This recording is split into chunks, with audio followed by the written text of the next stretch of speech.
آج جو سزائیں ہوئی ہیں، ہم اس کورٹ کے تمام پروسیڈنگ کو کورٹ پہ چیلنج بھی کریں گے، اور ابھی اس فیصلے کے بعد عدالتوں کے اوپر کسی کا اعتماد نہیں رہا، کیونکہ عدالتیں جس طرح فیصلہ کر رہی ہے تو بالکل صاف نظر آ رہا ہے، اور جس میں انصاف کا دور دور تک کوئی نظر نہیں آتا کہ اس میں کوئی انصاف بھی ہے یا اس میں کوئی میرٹ بھی بنتا ہے۔ یہ بالکل واضح ہے کہ یہ ایگزیکٹو کے فیصلے ہیں، یہ حکومت کے فیصلے، یہ عدالت کے فیصلے نہیں لگتے۔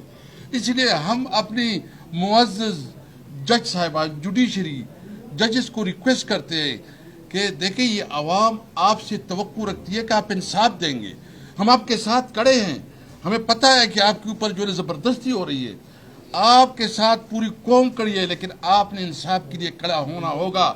اگر خدا نہ خواستہ لوگ آپ سے مایوس ہو گئے تو یہ ملک ویسی بھی انارکی کی طرف جا رہا ہے، تو یہ ملک خدا نہ خواستہ عملی خانہ جنگی شروع نہ ہو جائے۔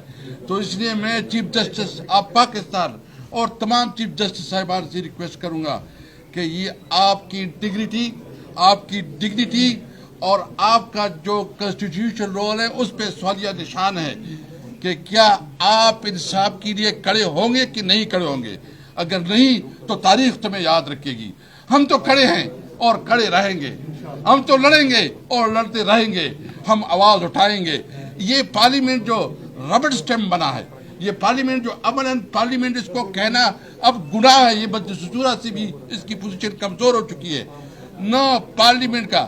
لیکن ہم اس لیے آج اس پارلیمنٹ میں بھی کہتے ہیں کہ جو لوگ یہاں بیٹھتے ہیں پارلیمنٹ کہتے ہیں اور اپنے آپ کو پارلیمنٹیرین اور منسٹر اور پرائم منسٹر کہتے ہیں، ان کی بیویاں ان کے بچے بھی ان کو MNAs نہیں مانتے۔ یہ ہاری ہوئی لوگ ہیں، یہ ووٹ چور ہے، مینڈیٹ چور ہے، اور یہاں بیٹھ کے کس اخلاقیات پہ درس دیتے ہیں۔ کوئی شرم اور کوئی حیا ہے کہ اس کے اندر جو یہ بتایا کہ میں جو ٹائی پہن کے سوٹ پہن کے آ جاتے ہیں کہ ہم منسٹر ہیں، تم پہ شرم ہونی چاہیے کہ تم اس طرح بیہیویئر رکھتے ہو، کہ تمہیں پتہ ہے کہ تم اس طرح شدہ ہو۔ ہم اب بھی کہتے ہیں ملک کو آئین اور قانون کے مطابق چلاؤ، ملک کو رولز کے مطابق چلاؤ، عوام کے مینڈیٹ کو تسلیم کرو، اور ایک قومی ایجنڈے پہ جو کہ اس ملک کی اس وقت جو ہائبرڈ سسٹم ہے، یہ سسٹم چلنے والا نہیں ہے۔ نمبر 2، یہ بات بھی ہم واضح کرنا چاہتے ہیں کہ ہم کسی طور پر اپنی صوبے میں آپریشن نہیں چاہتے، نہ آپریشن چاہتے ہیں، نہ کرنے دیں گے۔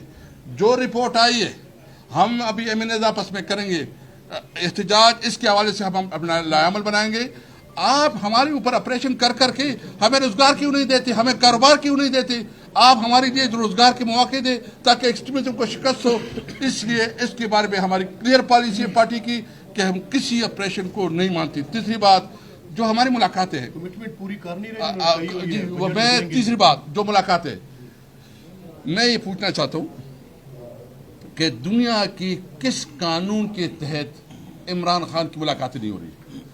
جیل مینول کے مطابق ایک عام ڈکیت، سمگلر، بدماش، مطلب کریمنل، اس کو ملاقاتیں ملتی ہیں۔ اس کا قانون میں اس کا ایک رولز میں بالکل کلیئر ہے، جیل مینول میں۔ اچھا، عمران خان کو تو جیل مینول کے مطابق ملاقاتیں کرنے دو۔ جی اچھا، صاحب نے بھی کہا اور زبیر عمر نے بھی کہہ رہے تھے کہ جب نواز شریف جیل میں تھا تو ایسی قطار لگی ہوتی تھی، کھانے ہوتے تھے، ملاقاتیں ہوتی تھی، مشاورت ہوتی تھی، اور پھر اس حد تک کہ جو پولیٹیکل ڈسکشن ہوتی تھی ان کے لیے الگ ارینجمنٹ تھی کہ وہ پولیٹیکل ڈسکشن کرتے تھے۔ اور تم اس ملک کو کس طرح لے کے جا رہے ہو؟ کیا تم سمجھ کے اپنے اپوزیشن کو جو ہے نا تم دبا کے اور تو سمجھو کہ تم بہت بڑے شہر بن گئے؟ اس طرح نہیں ہوتا۔ آپ نے اگر ملک کو قانون اور آئین کے مطابق نہیں چلا تو تمہاری بھی وہی حال ہوگا اور آپ سے برا حال ہوگا، کیونکہ ہم ابھی اپنی جدوجہد کو آگے بڑھائیں گے۔ عزیز صاحب نے بھی کہا ہے انشاءاللہ اس ملک کو قانون اور آئین کے مطابق چلانے کے لیے 14 اگست کے حوالے سے ہم انشاءاللہ آزادی بنائیں گے، جشن آزادی، اور وہ حقیقی آزادی کے لیے ہم نئے عہد کریں گے کہ ہم اس ملک کو قائد اعظم کا پاکستان بنائیں گے۔